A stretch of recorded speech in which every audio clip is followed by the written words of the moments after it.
Namaste.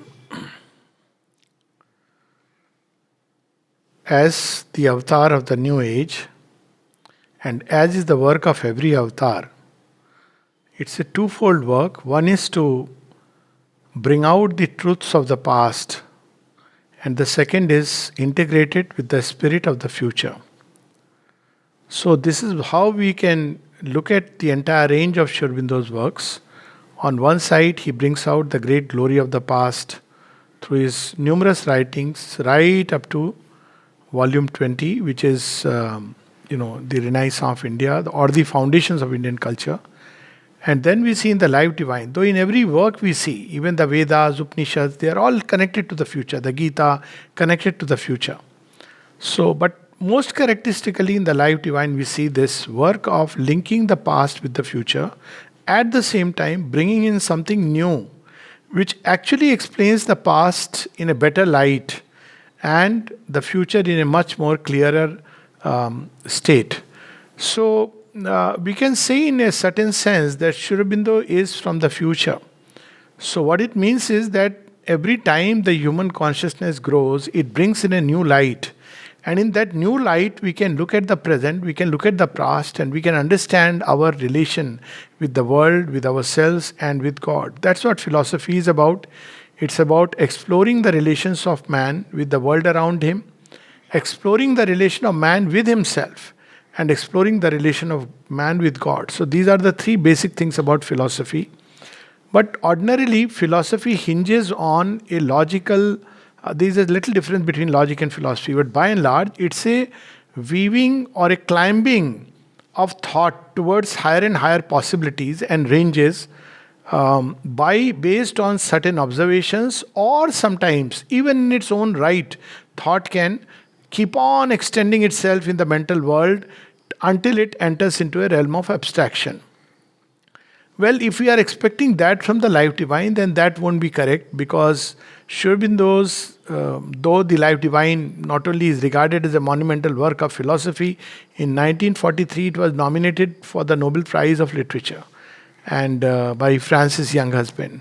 And that year, actually, everything was done. Even the Swedish Academy had accepted, but that year the prize itself was not given because the whole committee was disbanded. That's the time when the World War was going on, Second World War. It was closing towards its end, but it was also in its all fears. The whole world was in a fierce disarray.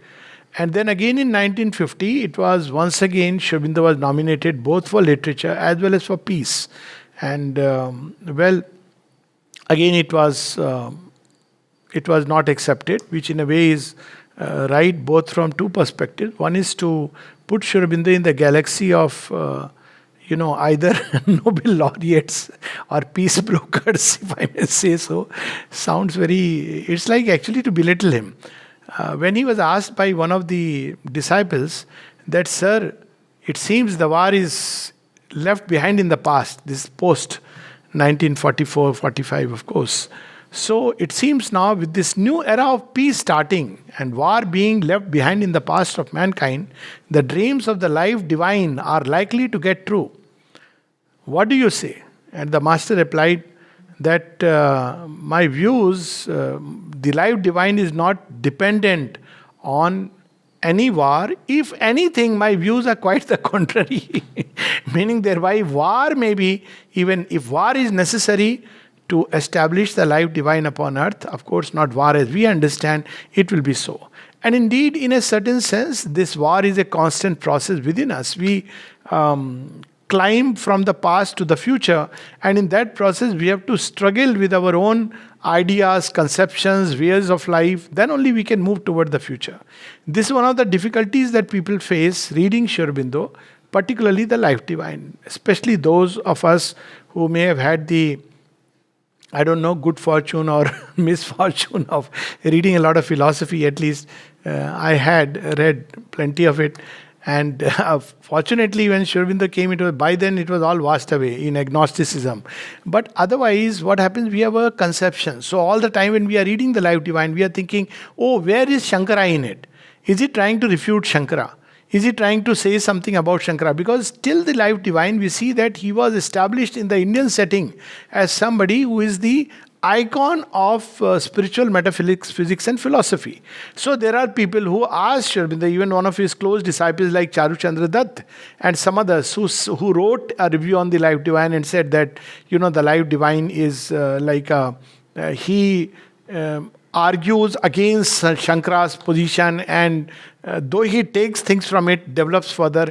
And Sri Aurobindo says there is nothing of this kind. Besides, he clarified, while in India we do have the illusionist Vedanta of Shankara, but this illusionist Vedanta of some kind has been there all over the world. Plotinus, if you take the thoughts of Plotinus, or the world is a vanity of vanities, a dream which has, a kind of nightmare. So this idea that this world is a vanity of vanities, call it an illusion or whatever, has been there in the psyche not only of India but also in the world in some way, wherever philosophical thinkers have stressed their necks and minds and heads in some way or the other, but most prominently in India, of course, post Shankara and post Buddha and Shankara. Had been deeply entrenched in the Indian mind and thought, which led to the progressive decline of India. But Sri Aurobindo is not at all basing himself on Shankara's philosophy or any philosophy. He clarifies. People try to find whether he's based on Hegel. They try to find, picking up just one sentence that Sri Aurobindo wrote, that it is based on Nietzsche. I have seen a book written on comparing Sri Aurobindo and Nietzsche. Now, Sri Aurobindo himself says that there is nothing of these influences inside me. If at all I have been influenced by anything, in his own words, it is the Gita and the Upanishads, and which we can obviously understand that. So, and in Life Divine, we'll see constantly from the Rig Veda, from the Upanishads, sometimes from the Gita, the quotes written before the beginning of each chapter. Of course, these quotes were found by A.B. Purani based on, I think it was Sri Aurobindo's suggestion, but based on that, these quotes were found which were considered appropriate at the beginning of each chapter. And some of them may go with it, some of them we have to look a little deep. But the important part is the chapters themselves, and they were written between 1914 and 1919, when the world was being ravaged by the throes of the First World War. And we see it's so interesting that when the world was sinking in a state of hopeless abjection to all kinds of violence, aggression, and leaving aside the First World War, look at what was happening in India, look at all over the world. Either there was a kind of atheism which was based on a complete materialistic outlook of life, positivism, imperialism, the communism of the Marxist kind, which completely denies the existence of any greater reality. During that time, during the war, it's literally like when there is dense darkness, Sri Aurobindo had gone into the darkness and was bringing out the sun which is hidden inside it. Sri Aurobindo, through the pages of the Arya, 64 pages a month. And when he was asked that, how did you think of writing? He said, there was never, 3 times never any philosopher in me. So, but why did he write it? He says, because I was left with this work to do, and suddenly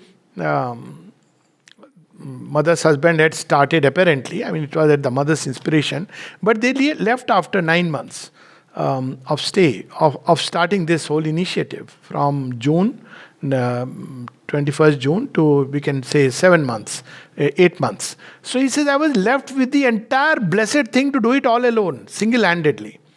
And because he did believe that, he says that it was my belief that you can turn the yogic power and the yogic knowledge into any direction. Therefore, I took up this challenging work of writing philosophy. Otherwise, he says, primarily, I am a poet and a politician. Both things he says. But the last thing that is there is philosophy. And yet he wrote wonderful philosophy. It's over 1100 pages of philosophy, printed pages of philosophy, which is one of the highest kind. If you look at the reviews that people gave at one point of time, even New York Times, now of course it is a very biased paper, but it wrote that it looks like he is moving among galaxies, from one galaxy to another, and seeing everything from that vantage point. So what really is Life Divine? It is philosophy and not philosophy. It is philosophy in the sense it describes to us in metaphysical terms about this world, its relation with man and with relation to God. It is not philosophy. I'm quoting Sri Aurobindo. It's not philosophy in the sense, he said it is not strictly philosophy, because it's not just a straining of the thought to arrive at these conclusions. It is based on experience working downwards, using thought as a structure to reveal through what he has best described in his poem Seer Deep-Hearted, page by page to the dim children of earth were given. So it is literally darshan, vision and experience, and that vision and experience and realization he has poured through a body of words. And because that vision and experience is of a highest order, it has used the mind, used logic, and everything else to express itself. So that is the beauty of the life divine, and it should be separated from the usual body of philosophical literature, which is a straining of thought based on certain one-sided experience. And then, for example, he gives in one of his letters, famous letters, he says that I have never considered this distinction between this worldliness and other worldliness. He says all that is normally considered as this worldly has entered in my mental field as interest, and certain things like politics, even in my life. So he says that my life has had its complete share of this worldliness. At the same time, he says that since I set my foot on Apollo Bandar, I started entering into supraphysical planes, started getting other worldly experiences. But these experiences were not divorced in life, but from this material world, but had an infinite bearing upon it. For instance, he had an experience where he saw all material objects are filled with an infinite consciousness. Then there was another where even though the world was appearing, like the Mayavad experience, illusionist experience, was like a cinema, which is like figures floating in a vast nothingness. Yet he felt the presence of an immanent presence which was pervading this entire space and filling every material object. And he says, in that condition, in that state of silent consciousness, I stayed for months. And even when it passed away, it left the impact of the peace and freedom deep within, which was never taken away. And that space, which was empty, started getting filled up with a new vision, a new action which spoke directly, which wrote directly, and conducted all its affairs directly. And then he says, later on, I realized that this is the dynamic side of Brahman, which of course is the Shakti, the Divine Mother. So this is the experience in which he was entering all these supraphysical world, their splendor, tier after tier. He had the experience of Mayavad, which induced Shankara to write everything, and he writes in a very funny way about it. He says, as to Mayavad, I had its experience without as much as asking for it. And then he saw this entire vacant space being filled with Vasudeva. And then he says something very interesting. Why was he really pursuing all this? He says, my quest was not to just philosophize things, but the quest was to find what is the link between this world and the other world. And he saw how the supraphysical worlds and the very highest Brahman consciousness, how it has an infinite bearing upon our own life, on even the material objects, and how it informs them, permeates them, penetrates them, it inhabits them, and is taking it forward on on an evolutionary march. So the life divine is basically his vision and experience, which has been put in a body of words. So, when we look at it like that, and before we start a little more, just to share an experience which I heard of someone, very authentic experience, that there was a man, who looked like from very rustic background. And it seems once he came to our Anand Bhai's father, Madhusudan Reddy ji, with the copy of the Life Divine. And he asked him, that can you explain to me this book? I have heard that you can explain this book to me. And he asked, but why have you come to me? Looking at him, it didn't look like he is, up to, understanding a kind of very high intellectual thought. And he said, I don't know. I was just passing through a stall and I saw this book and it attracted me because I could see lines of blue light emanating from it. And I'm wonderstruck that what really is this book which is releasing this kind of blue light? And it seems he said then I don't need to explain to you.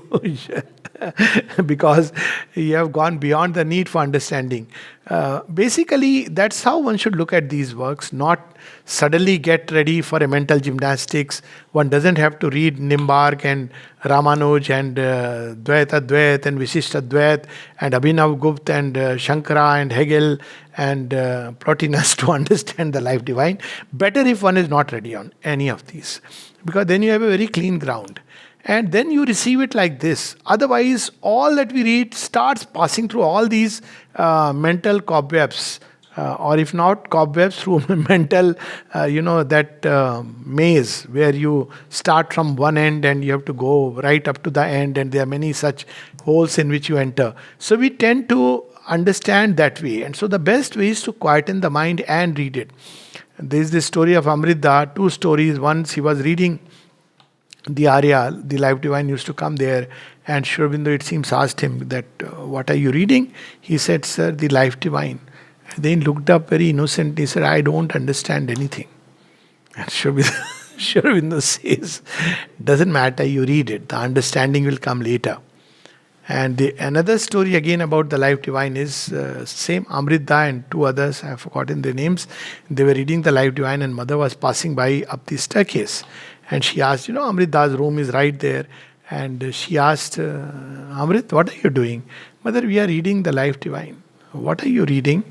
Mother, I am reading Brahman, Ishvara, Maya, cosmic indeterminates, and very with this sense of humor said, Mother, I understand nothing of it.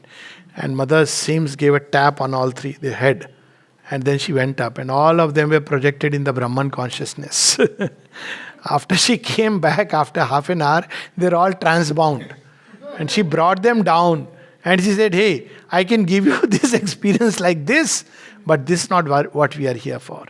We are here for establishing the life divine upon earth. So life divine is not to be read only as a metaphysical thought, if no objection if somebody wants to read it, but as the way toward the future, which Sri Aurobindo has shown us in terms of an intellectual understanding, in terms of the thought. Just like in synthesis, we have primarily the practice, the theoretical background of the practice. In the life divine, we have the theoretical framework, but again, it's not theory in the way we understand it, because it's not built through a straining of thought, but through a direct experience. And it's a joy to read this book. We remember Dara in ashram used to write lovely limericks, short little 4-liners. So when the life divine came out, he wrote a limerick, life divine, mother's wine, it is out, let us shout.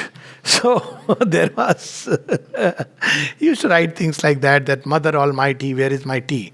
So it is indeed like a wine, I must tell you. It is to be read like, I have felt like this and I have shared this. It is to be read like the letter of my beloved. So if you love somebody deeply and he writes a letter, so what do? You say, I don't understand. You love, so you will try to read and try to understand. And here we have the big advantage that the beloved is none else but the divine. So if we read it with this idea that I don't understand, it's a very good state to begin with, state of humility that I really don't know. You tell me. You have written this 1,100 pages. I want to read it. I want to understand because you have written it. I don't want to leave anything that you have written.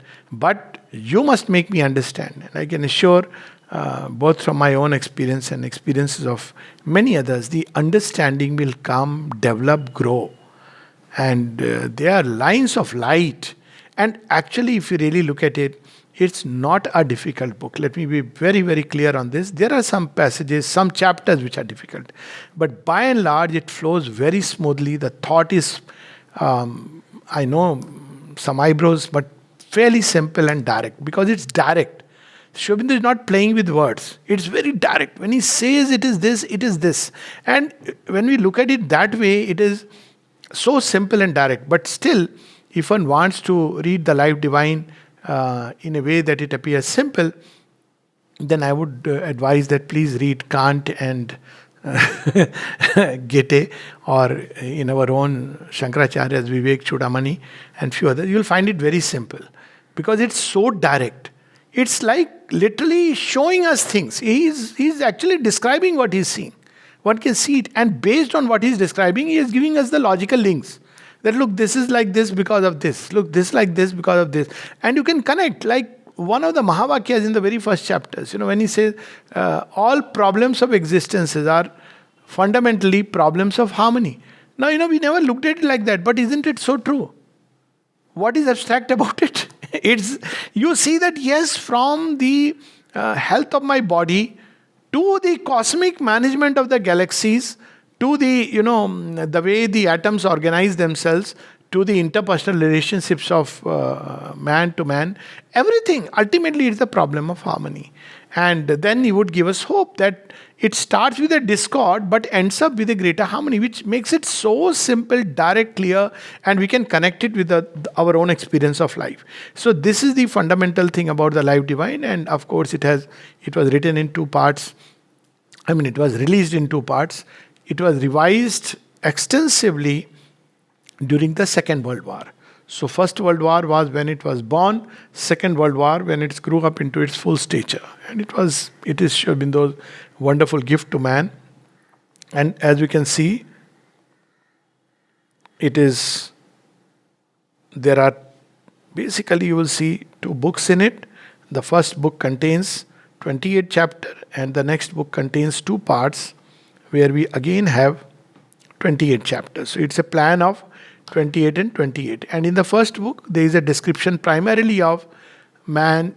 It follows in a way the scheme of the Gita, or we may use the word a scheme of Isha Upanishad. In Isha Upanishad, we see that though just 8 slokas, but there is a initial first 3 slokas which set the tone, then the next which develop upon it, then still further which develop further. And the same thing we see in the Gita, 6 chapters, 6 chapters, 6 chapters. So first 6 chapters in a way give us the broad hint, suggestion. There are number of luminous points, and then the next 6 chapters develop upon it, and the last 6 chapters bring everything into a culminating whole. The same thing we see in the Life Divine. The first part and the second part, if I may say so, in book 2, the first part, and then finally the last part 2 of book 2, and especially the last 6 chapters, it all leads to a grand culmination. And as Sri Aurobindo's way of approach with life is that a teacher should, one, bring out what is already within. So it brings out the best is that when we read the Life Divine, we begin to connect with, yes, that's it, that's it, that's it. So it's something so wonderful. At one point you feel that this is how you felt life, but you never knew. So he gives an expression to what deep within we really feel. Second part is that he says one must go from near to far. So again he takes us by the hand from the human aspiration. So first passage of the Life Divine is about what is human aspiration. What are we seeking? And in a way, the entire Life Divine is the fulfillment of this seeking. It's the entire journey of man from his first aspiration to the final stage where he'll be going, and all the intermediary passages in between. So let's see what is this very first aspiration which he speaks of. In fact, it starts with, as I said, every chapter starts with some quotes from the Rig Veda, the Upanishads. Now here it starts with 2 quotes which describe the flame within, which moves towards further and further dawns. Now why he is describing it? Because precisely the human aspiration does not end with any past realizations. This is something very important, that it moves forward. This flame of aspiration within us, the human aspiration, will not cease. It's in fact, even when it has discovered the ultimate reality, it will not cease, but go further and further towards still greater and greater manifestations, because that is its purpose. So it starts with these 2 quotes from the Rig Veda. She follows to the goal of those. Who is she? She is the Usha, the dawn that comes when a flame is lit inside. And then this is only the first awakening. And it is followed by successive dawns that the Vedic rishis speak about. And each dawn brings a reversal of consciousness. So every time there is a new awakening, we look upon life, upon ourselves in a new way. So it is not a fixed philosophical system. So the problem with fixed philosophical systems is that they reach a point and then they ask the mind to take that position. It's like a belief system. And with that position, you look at life. Now the moment you take those presumptions, you can look at life like that. But Sri Aurobindo doesn't say that. Throughout the life divine, he doesn't want us to make any fixed presumptions or make us stop at any fixed plane of thought. That is the beautiful thing. So it starts with this kind of quest. She follows to the goal of those that are passing on beyond. She is the first in the eternal succession of the dawns that are coming. Before this, there is human night, the night of ignorance. And then with the awakening of this flame, there is the dawn. Usha widens, bringing out that which lives. Just as when the light comes, we suddenly begin to see things which we didn't see. So it begins to bring out that. Awakening someone who was dead. This is what is the sign that we are alive. Otherwise, what is her scope? When she harmonizes with the dawns that shone out before and those that now must shine, she desires the ancient mornings and fulfills their light. Projecting forwards her illumination, she enters into communion with the rest that are to come. So, right in the beginning, it's a progressive thought. This thought doesn't stop at anything.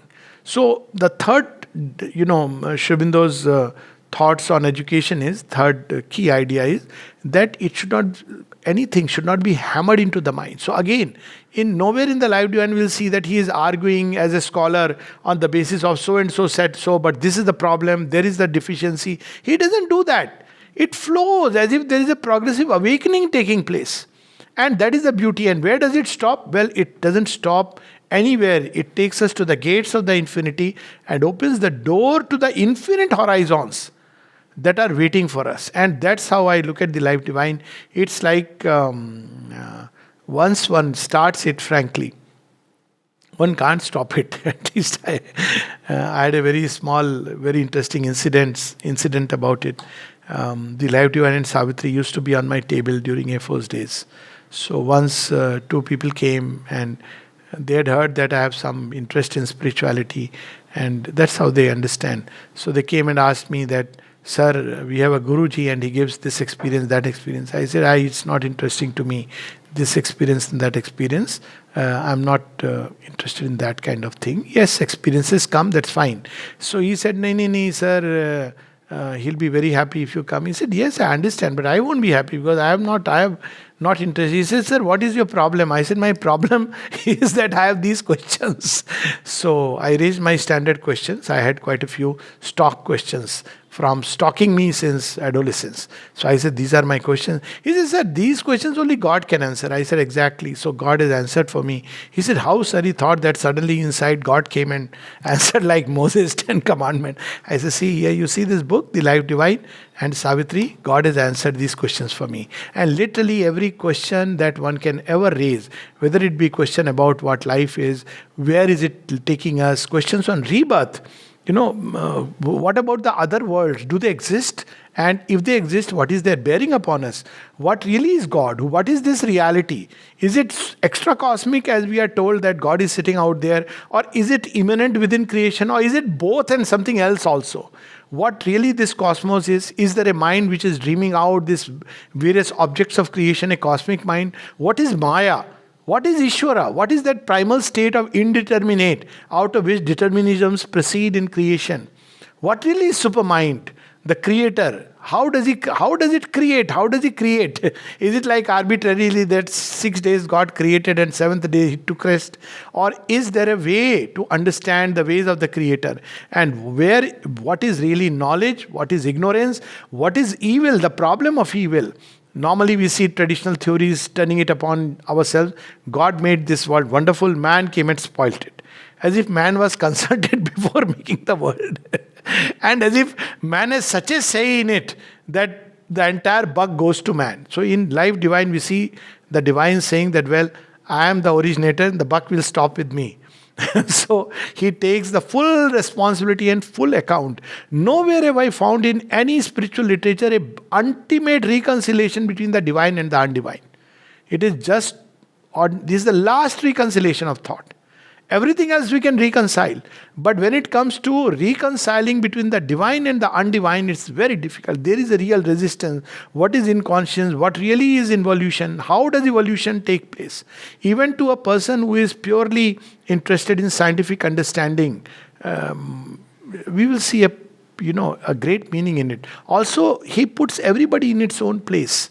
Is there a sense behind the tendency towards illusionism? Is there a sense behind the materialist completely denying God? Is there a sense behind all these scientific discoveries that are taking place? So take anything, religion, occultism, science, what is their place in the total scheme of things? And ultimately, the most important, because most of these philosophies stop at a dead end. So what is the dead end? You realize the one, or you realize the divine consciousness immanent above. It's like a dead end. But the beauty of the life divine is, and that's why it's going to live forever, is that it doesn't stop at a dead end. So it keeps you always youthful. Even when you have realized the one, what next? I remember a child of 15 once asking this question to a seemingly self-realized person. Sir, you are talking about self-realization. What happens after that? He had no answer. What happens after you have realized the self? Does life lose its meaning, sense, purpose? And if so, what is the purpose? Are you just continuing to act indifferently because you are beyond good and evil? If you are fulfilling divine will, what that will is. We always hear in the philosophical literature that Eko Ham Bahushyam, the one wanted to become many, but why? And how? Can we participate in that venture? So the life divine is a complete handbook, like a blueprint of God's secret plan. So as much as can be put into words, but of course, whatever we read, as the mother has said, is spiritual teaching is only profitable if we are willing to live it. So especially in the last 6 chapters, we see an intense stress is on the practice and how we can not only arrive at all that is being revealed to us, but also how we can, what is that inevitable fulfillment which is bequeathed as the destiny of earth. So here we see that this Usha is picking up the dawns of the past and moving toward the future. So every day is the same and yet different. So every day there is a dawn, and yet even materially when we see the sky, shades are different. Today there was a very beautiful luminous bow, I don't know, in Pondicherry sky. There was literally a bow made of light. So every day is very different when we look at it like that. Threefold are those supreme births of this divine force that is in the world. This is Agni, the flame. It's born in the material world. It is, of course, its home is in the higher supramental world, and in between, in the world of mind, as the lightnings of intuition. So threefold are those supreme births of the divine force that is in the world. They are true, they are desirable. He moves there wide, overt, within the infinite, and shines pure, luminous, and fulfilling. So there is its own home. And here is the base where it's once lit, it grows. And then in the mind, in between the two, it manifests as the Vidvat Agni, the lightnings of intuition. That which is immortal in mortals and possessed of the truth. Nityo Nityanam Chetanas Chetananam is a God and established inwardly as an energy working out in our divine powers. Become high uplifted. O strength, this is the important one. Pierce all veils, manifest in us the things of the Godhead. Vamdev Rigveda. Now look at Sri Aurobindo starting. Where does he start the life divine? We just read these 2 paragraphs, the first one and the last one, and see how it starts with human aspiration and ends with the divine life. So what really are we seeking? Often people ask, what is my aim? What is my aim? Now, my aim, people often mean their job. Job is it's just what we do. Job is not an aim. Job is a means. So, what really is my aim? My aim has to be some way or the other aligned with the larger aim in creation. It cannot be isolated from that. So, if the larger aim of the creation is fulfillment of the divine will, my aim should be how the divine will can be fulfilled within me. And if the aim is nirvana, then as Sri Aurobindo says that, well, somebody wants to believe in Mayavad, they are free to do that. But I don't think that the divine created this entire thing only for nirvana. So if the aim is nirvana, then well, my action should be consistent with that. So what really is the aim? The aim is within us in our own seeking. We don't have to consult anybody, look elsewhere.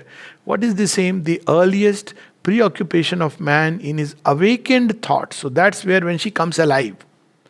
There is a state of humanity which is as good as dead. That's why Sri Aurobindo is described from the Rig Veda that she brings out the dead, makes them alive. So, when Bible says that Christ raised the dead, so we shouldn't take everything literally that suddenly there was a dead man and he started walking. He raised the dead. He awakened this flame of aspiration. He initiated them into a new life, into a greater birth. That's what it means. It's not like literally they were raised up. They were raised up in the sense that before the aspiration, human being is as good as dead. He is satisfied with a modicum of necessity. He is moving within a small little frame. And suddenly there is an awakening that, there is infinite possibility. Just imagine. Not only we wake up like a child, we are filled with wonder. Like one filled with youthful energies. We are striving and seeking for the real and the unique. And like I don't like to use the word old wise man, but the wise man, each such illumination fills us with a new splendor and a new body, beauty and delight. So the earliest preoccupation of man in his awakened thoughts, and as it seems, his inevitable and ultimate preoccupation. For it survives the longest periods of skepticism and returns after every banishment, is also the highest which his thought can envisage. Now, very often people have this problem that Sri Aurobindo writes long sentences. Sri Aurobindo himself answered this. He said, because truth has to be presented in totality. And often I quote this sentence as an example of that, though there are much longer sentences. But here it is shown very beautifully. So he starts with this, all this is one sentence running into nearly 5 lines. The earliest preoccupation of man in his awakened thoughts. So we can pause and read it like this. So there is a comma there. So earliest preoccupation of man. What is the earliest preoccupation of man? We were told that man was a hunter. He was gathering food. Look at the difference. What a tremendous start. You see, very often when you go to watch a film or something, the start sets the tone. Normally you read books where how do they start? They start with, man was a hunter, gatherer of food. All that is behind, that's an animal humanity. The earliest preoccupation of man is awakened thought. Man is Manu, the thinker. If he is not a thinker, he is not yet man in his awakened thought. And as it seems, his inevitable and ultimate preoccupation. Look at how the inverted philosophy says man seeks only roti, kapda and makan. But what does a higher philosophy say? Man does not live by bread alone. So this is where it keeps returning. Even when all his outer necessities and more than necessities and desires and more than his desires are all seemingly satisfied, he still seeks for it. It keeps returning. And what is it that keeps returning? His inevitable and ultimate preoccupation. Again, there is a dash. For it survives the longest periods of skepticism and returns after every banishment. So we see now he is qualifying everything. What is the earliest preoccupation of man? Since his awakened thought. So he is qualifying that. And then he says it's his inevitable preoccupation. Why? Because it keeps returning again and again. Even when there are periods when it has been banished completely. There are periods, as I said, just 100 years back or 120 years back, when the materialist scientist had declared that, there is nothing like God and it's all nothing but matter and electron, proton, neutron energy. And we can explain the entire world based on that. And then came another material scientist said, hold on. There is something you don't know. And when they discovered it, they say, oh my God, our neat world has collapsed. And we have to re-explain it in a very new way.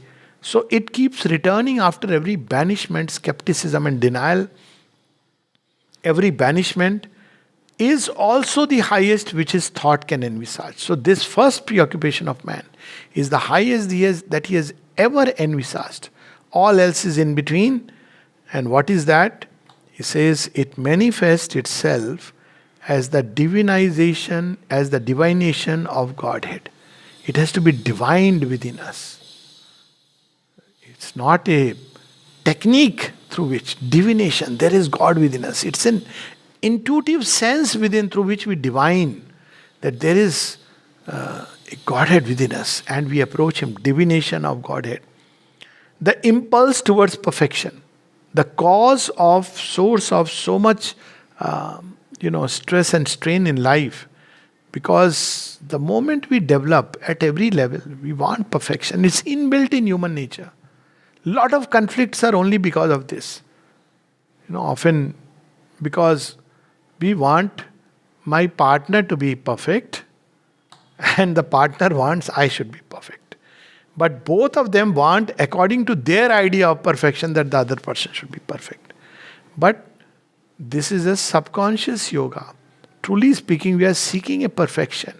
And what that perfection is? A wholeness.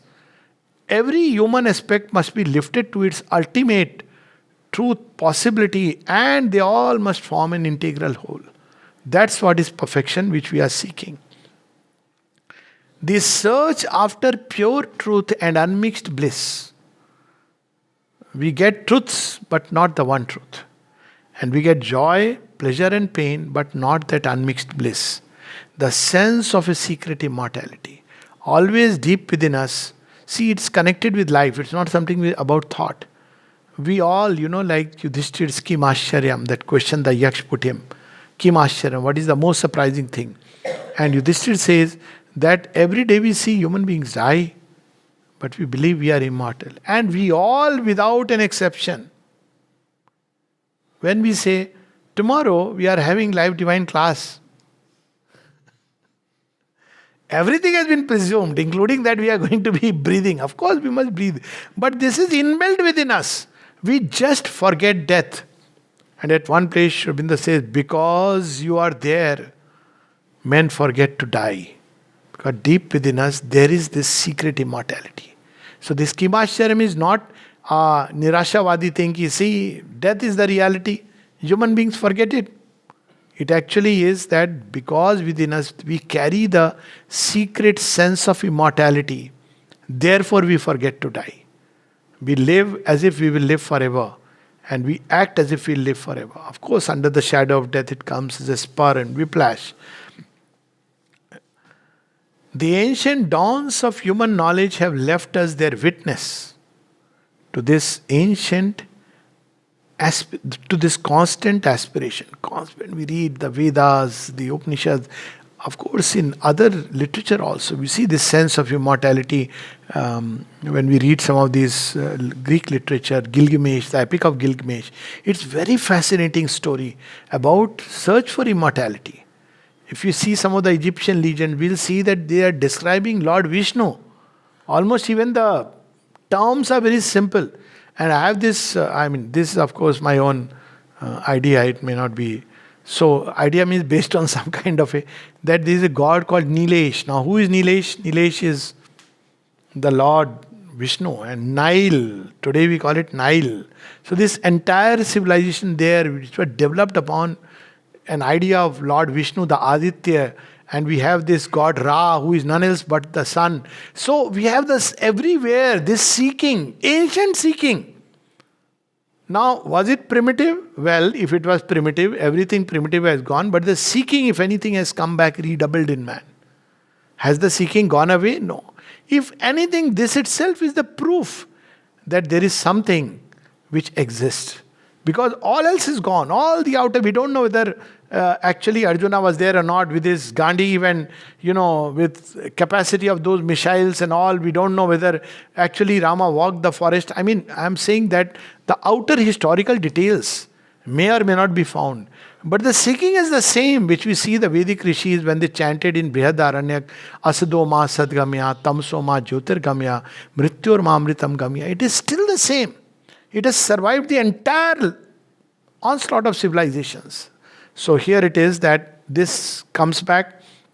The ancient dawns of human knowledge has left us their witness to this constant aspiration. Today, we see a humanity satiated but not satisfied by victorious analysis of the externalities of nature, preparing to return to its primeval longings. So you see, it's so interesting the way he has expressed this wonderful truth, that he is connecting the ancient aspiration to today. And if you really look at it today, today is, 100 years if you see, or even 50, 60 years, which was the country where maximum of a kind of spiritual, I wouldn't say awakening, but a search started. Other than India, India is very privileged, though most Indians don't understand or realize it's unfortunate. But to be born in India is such a big privilege. But if you see which was the country where all this search started in a big way, it was in the US, which was in a certain sense the fort of materialistic thought. And there we see that suddenly this search began, satiated but not satisfied, returned to its primal longings. That's why we see the counterculture movement, that's why we see the Beatles, that's why we see many of these kind of the hippies, because people were searching for something. Even drugs, why the drugs came into existence? Because people were not happy that this is just a three-dimensional, or call it four-dimensional, bringing in time, the world that we live in. And something within felt there are other dimensions. And that's how there was an explosion of LSD. Of course, this is not the approach towards other worlds.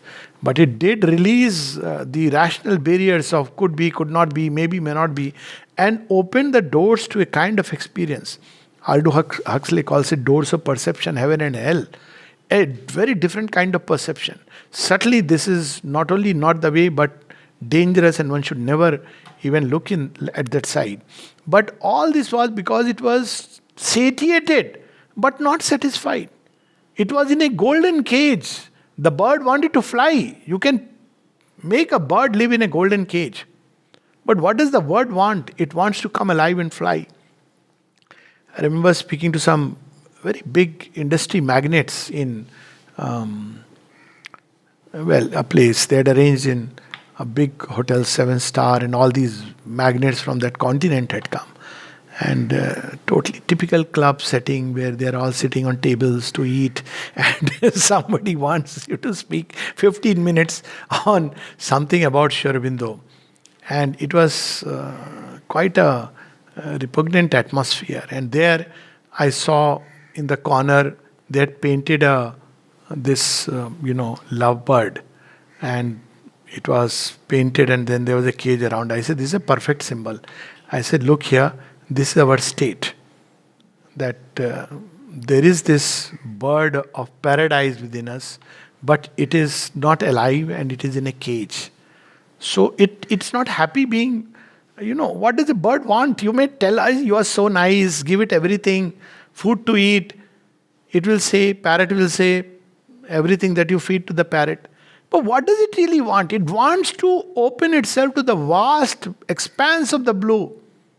It takes the challenge, it accepts the danger. Beyond a point, it can never be happy in that cage, because it means its full possibilities are never being unfurled. So here it is, nature preparing to return to its primeval longings. The earliest formula of wisdom promises to be its last.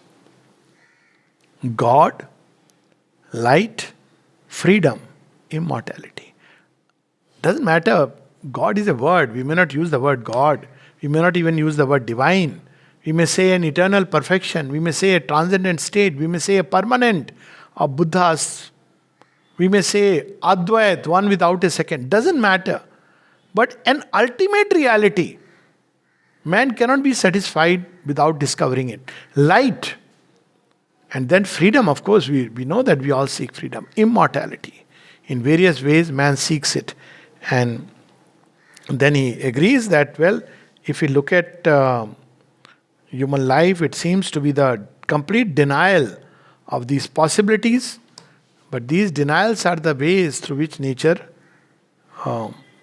fulfills itself. It starts with denial and discord, but uses this as a material to fulfill itself. That's where we see the life divine closes, the last chapter, the divine life, the last passage. This is the first one. And see how Sri Aurobindo closes. It's something like a marvel. Often people say, what is the end point of this yoga? It's better to say infinity. Because if yoga were to have an end point, it means God is an end point. Yes, of course, the search is no more unconscious. We are conscious, participating in a movement from freedom to freedom, joy to greater joy, light to greater light. But definitely there is no end to the manifestation of the divine infinite in terms of the finite. So here it closes with this passage. If there is an evolution in material nature, well, by that time it was more or less established. If there is an evolution in material nature, and if it is an evolution of being with consciousness and life as its two key terms and powers. So, this evolution of being, this sense of being, this comes. So, it is there inbuilt. If we look at every object, we will see that there is within it a possibility of life. Even in matter, there is movement, and movement which is training to come out, burst out as life. So, in terms of consciousness, being, consciousness, and life. So, again, we see consciousness in everything. We pick up the way seemingly unconscious plants act, and we see that their roots are guided precisely to reach out where they will find water. Or even if we leave aside, every day we will see how trees, one is right outside my room in Desiree, where I see this tree and it's a marvel, it's a big tree. I think the name of the flower is First Touch of the Supramental Light in the Subconscious. And there is a huge trunk which has gone this way. Almost you can do a jhula on it. And then it is moving up. Why? Because it's seeking light. Even plant is seeking light. Who taught it? No, it knows light is there. It seeks for life, and that's why in ignorance we think by eating, by hunger, this life is in that sense. Life, it's a cry for the infinite. This life which is constantly wanting more and more and more. So through this aspiration of more and more, one day we end up at the doors of the infinite. So consciousness we will see everywhere. Yes, it is submerged, so it's not evident to the form. In human beings, it begins to open itself to the possibility of conscious awareness of this which is expressing itself. As its own key terms and powers, this fullness of being, fullness of consciousness, fullness of life must be the goal of development, towards which we are tending and watch, and which will manifest at an early or later stage of our destiny. So, the goal of the yoga is the same as the goal of life. Not self-annulment, but self-fulfillment. What a marvelous change and refreshing change. Otherwise, this world-negating philosophy where you owe everything, and the worst about this world-negating philosophy is you live with either a hypocrisy or a contradiction in thought. So I've often asked people who go to listen to this world negative, all is Maya, all is Maya. Yeah, then I ask them that, tell me honestly, if you really believe in this, why don't you just, abandon everything and go towards it? That's what they are teaching, that it's all Maya. It's an illusion. If you are convinced about it as an illusion, why you want to be in the grip of illusion? But that's where we have missed the aim of God in the world. But what that Maya is, we'll talk later when at the appropriate place. But the purpose of life is self-fulfillment. There is a hunger for the infinite in man. But in ignorance, he tries it horizontally. By objects, by devouring, by greed and hunger, that is death. That's how the Upanishad puts it. But in the right way, by opening itself to the infinite, we can fulfill itself. But all that the life divine will reveal to us.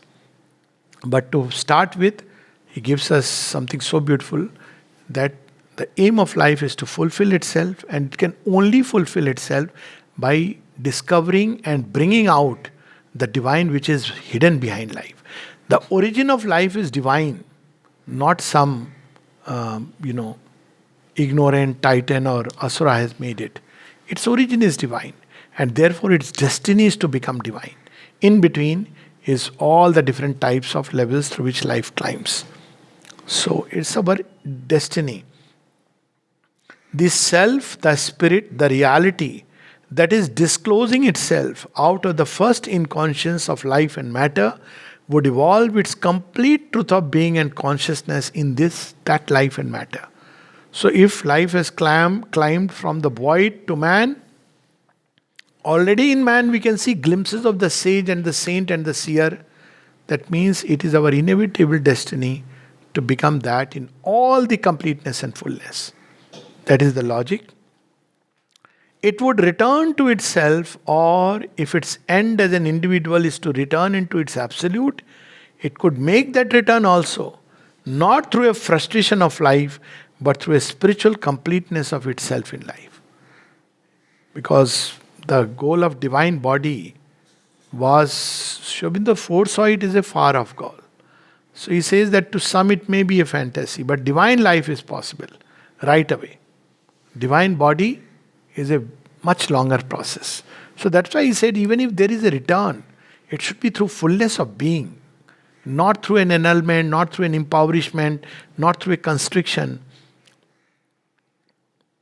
Our evolution in the ignorance with its checkered joy and pain of self discovery. Look how he connects it with us. He's not just saying our evolution in ignorance is toward that. Look at it, through a with its checkered joy and pain of self discovery and world discovery, its half fulfillments, its constant finding and missing is only our first state.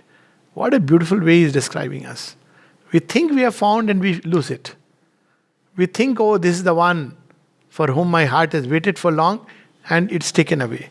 But in each of this and through each of this, we are moving towards a greater and greater state. It must lead inevitably towards an evolution in the knowledge. Right now, the evolution is in the ignorance. And will, pass beyond a critical line, after which the evolution will be in the knowledge, a self-finding and a self-unfolding of the spirit. When the spirit knows itself within each, and it unfolds itself through the instruments and the process of nature, and the individual is a conscious participant in that process. A self-revelation of the divinity in things, in that true power of itself in nature, which is to us still a supernature. So all our nature is a preparation to manifest the supernature, meaning thereby that there are unknown powers, unknown possibilities, unknown capacities, still asleep in what we today call as nature. Ordinarily, when we call nature, we think about only this which is manifested. But nature itself is advanced. The nature of a material object, a stone, is very different from the nature of man. Meaning thereby, within nature was an involved Godhead which was expressing itself through nature. So nature itself has developed. Stone cannot think, but human beings can think. But using the same material. The gene cannot think, but human beings can think. So it uses, nature itself is tending towards a supernature. And the dreams of today are going to be the realities of tomorrow. Closing with these two lines from Savitri. Today's our gods pick and choose as its future base today's impossibilities. The impossible, earth's winged chimeras are truth's steeds in heaven. The impossible, the sign of things to be. So the rest is all the journey of the life divine, starting with human aspiration to reach this state of complete self-fulfillment with with a capital S, or to put it another way, the divine fulfillment in creation, of which man is meant to play a critical and crucial role. So that we will read as we go through the 15 or 14 classes. Thank you. Thank you so much, Alokda, for this wonderful lecture. You explained very beautifully and in brief the entire corpus of the life divine. You started by saying that the work of Sri Aurobindo connects the past with the future, and in that process, he also brings something new. And that Sri Aurobindo himself refuted the idea of being influenced by Hegel and Nietzsche, and that he used to say constantly that if at all he was influenced by something, it was by Gita and the Upanishads and not by the Western philosophy as such. And that the life divine was Sri Aurobindo's own vision and own experience. and that Sri Aurobindo used very long sentences because he believed that the truths must be presented in totality. And you made also very important points that because there is a secret sense of immortality within us, and because of this we forget at times that this body has to die and we live as though we will have to live forever, and that many civilizations have gone, but the seeking for the truth and perfection has survived, and it is still the same as it used to be before the entire onslaught of human civilization. And then you also mentioned that the goal of yoga is the same as the goal of life, and which is not self annulment but self fulfillment. And you ended with saying that the dreams of today will be the realities of tomorrow. So thank you so much, sir. And I would like to ask the audience if they have any questions, they may go ahead. Yeah, Mananji, please. Am I audible? Yeah, please. Yes, Manan, yeah. Okay. Namaste, Alokda. Thanks for the Yes, Manan, very nice yes. introduction. My question is around Namaste. truth being simultaneous and that being a critical learning and practice that maybe the society needs right now, because we are so used to an either or binary kind of a mindset, and it's quite difficult to see it impartially, and then there are entanglements from, say, the vital and physical parts also. So like in the Ukraine conflict, for example, right, nothing is black or white, and even most of the discussions that we have in India, again, there are lots of elements. So how important is it to use this, stress this in our education and in our conversations, this nature of truth being simultaneous? Because uh, I mean, that kind of a poise resides in the higher ranges of the mind, and isn't that an urgent need right now for the collective? Yes. Yeah. So thank you. So, yes. So, not only simultaneous, truth being simultaneous, but I would rather say even their interconnectedness. So, one is the vastness, Satyam, Brahatam, which is truth is simultaneous at many levels and layers, and one can see different sides and standpoint, but also rhythm. So, it's important to understand their interconnectedness. And in the education level, it's only possible. I quite agree that binary way of looking at it is rather now it's going out of fashion. But what is replacing is lateral thinking. That's okay. That's like opening a door. What is important is to train the mind towards a more global and synthetic outlook. So, in a certain sense, basically debating is the practice in that if we look at it in one way. So, at least I remember I used to love debating, but I would want to take a position which is not my favorite one because it trained my mind to instinctively just to see that can I look at it from a completely different standpoint. So I think if we can learn to have a synthetic thought wherein, and mother speaks of in our education as to mental education, that one of the highest capacity of the mind, just before the last one of course is to concentrate and enter into silence, is the ability to synthesize thoughts. So different kinds of thoughts, the truth of Mayavad and the truth of, let's say, Shivinda will do that, materialism, as well as the truth of the self-negating ascetic, the truth of democracy and the truth of capitalism, the truth of dictatorship. All these are different truths which extend like fingers from one reality in which they are unified. Here they appear as divergent and different. So ultimately, the more we rise in consciousness, the thinking does become global. Right now it's linear and therefore binary, because linear is always moving from one point to another. But if a global view, and that yes should be there in education, one way, as I said, is to take up two opposites and find the synthetic thought. One exercise I used to indulge in, I would often ask this question: the sun rises from the east, and I would say, "Are you sure?" So I'm not going to give the answer. I said, "What if I say that the sun rises from the west?" So think about it. So it was a way to just challenge the mind. And one of, one of the ways that I found best ways to challenge the mind and come out of binary thought is mystic literature. In fact, in general mystic literature, thoughts of Rumi, for instance, they'll completely challenge the mind out of the typical mindset in which we are either or, good, bad. But best for us is Sri Aurobindo's aphorism.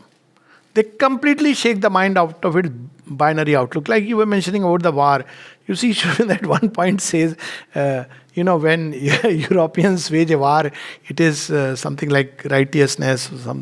When Asiatics do it, it's a massacre. So he says, mark the distinction.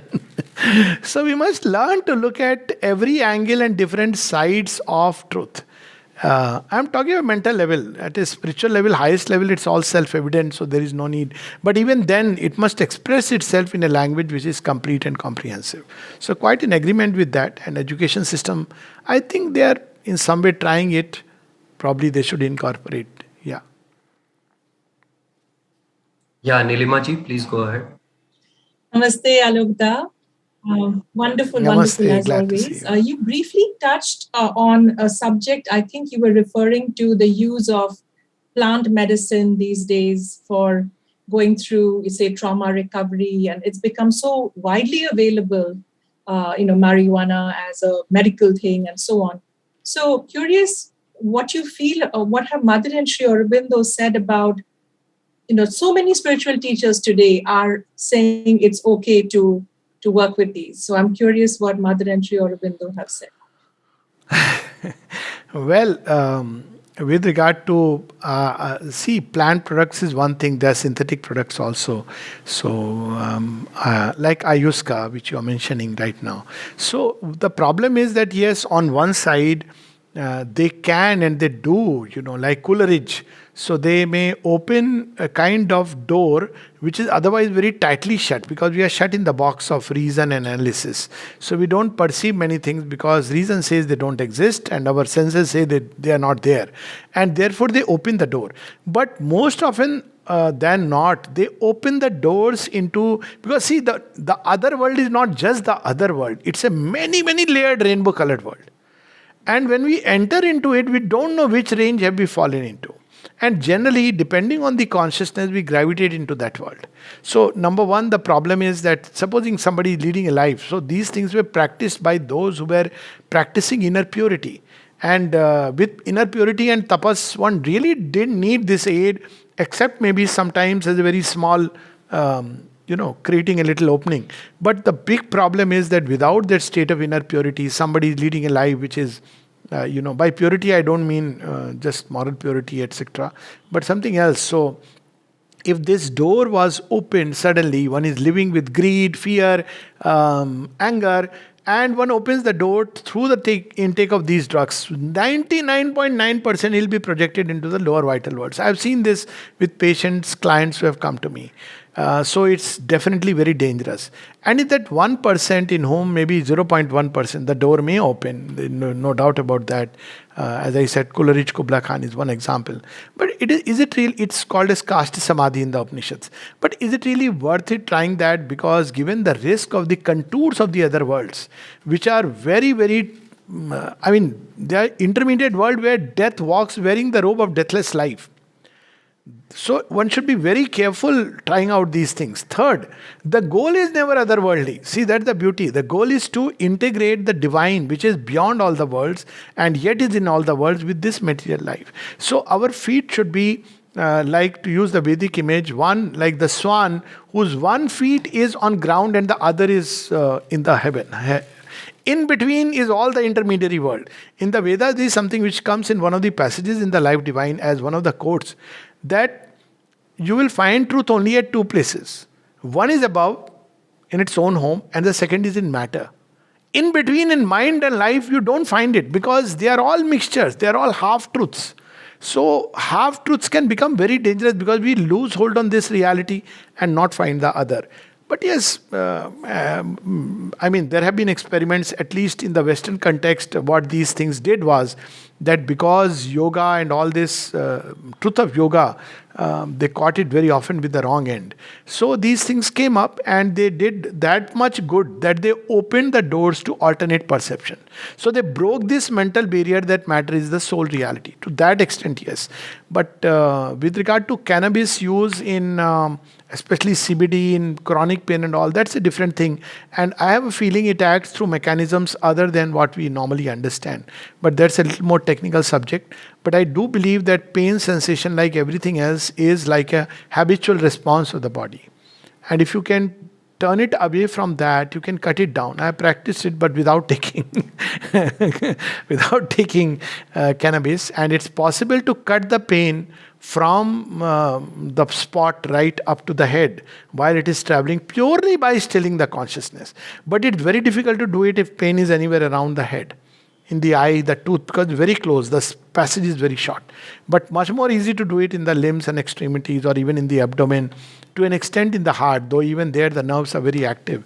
So there are other ways, safer ways, better ways, and which help us grow into yoga. So I would rather recommend that. But if somebody wants to use CBD oil, is now available in some countries off the counter, so it's fine. Thank you. That's my, what you said is what I would say to people. And yet there is such a, from healers out there, saying if it can heal trauma that's been stuck when nothing else has been working, then, the shamans have been using it for centuries. So why is it being given a bad rep? But thank you. Thank you for your answer. So just one related question on this theme, if I may ask. Yeah. So is there Yes, any evidence of our civilization having something like this? I mean, the sadhus of the lower rung, the ones who are, not so pure, or, I don't know how to describe it, but is there, you do see them, smoking things. Is there any restriction or any use of this as evidence in our culture? So as you rightly said, you answered it actually, sadhus of the lower rung. So you see, there are people who are drawn towards higher things or alternate things, alternate paradigms, other worlds for variety of reasons. Many of them just to gain some powers, many of them because they are curious onlookers, but they are not ready to go through the rigors of yoga, which does involve a certain kind of tapasya. So the easy way out is this. And because sadhus, I'm talking of genuine sadhus, not the fake ones. I know people who, there was a young man who came from the West, and it was so unfortunate. He got into the company of sadhus because he came all the way just to, he had heard about Indian spirituality, and he fell into wrong hands, and they stole everything of his, including his passport. Passport to chhod dena chahiye tha. Lekin, but this is the state. So I'm not talking of them, but I'm talking of that there are genuine people also, genuine in the sense that they are mendicants, to use that word. So what happens there is that they break free from the social norms. So, normally these things are held back by the social taboos. So, in a society, they are not allowed. So, when man comes out of that norm, he can awaken to both the God in him as well as the Titan. There is no kind of bondage or restriction on a sadhu's life. So many of them start engaging in things which, on one side, they break free from the boundaries within which our evolution gets stifled. It is also true. But when you break free from the boundary, you don't necessarily fly. Most of them gravitate. So there is definitely evidence in more modern times, certainly, though there is a mention of caste samadhi in 6 types of samadhis, and one of them caste samadhi, which is supposed to be apparently through the uses of certain drugs. Of course, people talk about in the Vedic time somras, which is extracted from the barley. Again, there could be a physical, like physical symbol did exist, but at the same time, soma is ananda, the delight of the divine, which comes from the touch of the divine upon our life. So I think this parallel approach did exist, the easy way out, in people who were not ready for. That's why in the Vedic language images they hid the real meaning, because those who were not ready took the easy way out. I look at it as simply nothing else but easy way out, and easy way out most often land us in the land of deception. In what Sri Aurobindo calls as the valley of false glimmers, where you may get even some powers, because when the doors are open, one may enter into even these lower vital worlds where there are powers. And if one is seeking them, but this is a total deceptive approach. It's very dangerous and disastrous. But I know of people who do it. That is also true. And they quote it to tradition. For instance, there is a kind of tantra, the left-hand tantra. In Ujjain, Ujjain you will find everything. Vedanta schools, you'll find Tantra. It also has it has right hand, left hand, every kind of Tantra, and also, of course, Mahakaleshwar. So, Jyotirling, you have Shakti Peeth because Mata Sati's part had fallen there, and Sandipan school where Shri Krishna studied. So, there they have a Bhairav Mandir which is dedicated to the left hand Tantra. So, there to the deity Bhairav, they actually offer alcohol. So, people have taken me, and you will see cobras here and there, They are very happy having cobras around. I said, this is not a place where I would like to come. And they offer it, and they say, this is prasad. I said, thank you so much, but I am not interested in this prasad. It's okay. And then there is nearby a river where actually there are tantric yogis who drag half burnt dead bodies and eat a portion of flesh. Now there is a truth behind it. Now the truth is that when Sri Ramakrishna was practicing Tantra, he was told that you have to get rid of every jugupsa. Jugupsa is shrinking. Shrinking means you cannot enter into the vastness. So Sri Ramakrishna said, I can't do all this, that you have to eat flesh and all that. So they told him, okay, you have to taste the vishta, which is the human excreta. And if you can taste it, it breaks your mental formation, the jugupsa. So he just tasted that to break that formation. So to that extent, these things are practiced to break very strong formations.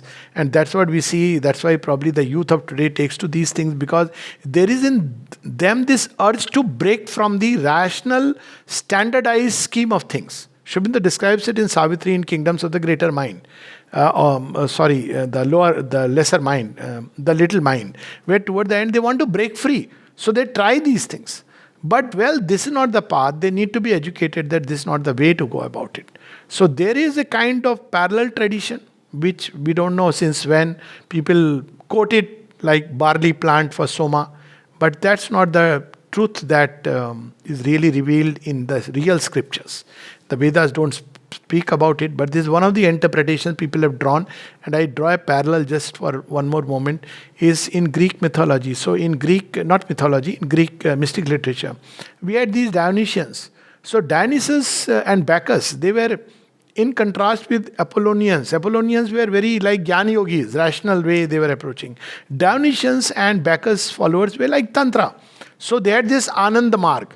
Now those who could really practice this in its ultimate, they were given a scepter, which was like a sign that he has really arrived at that Ananda. But later on, drunkards started using it.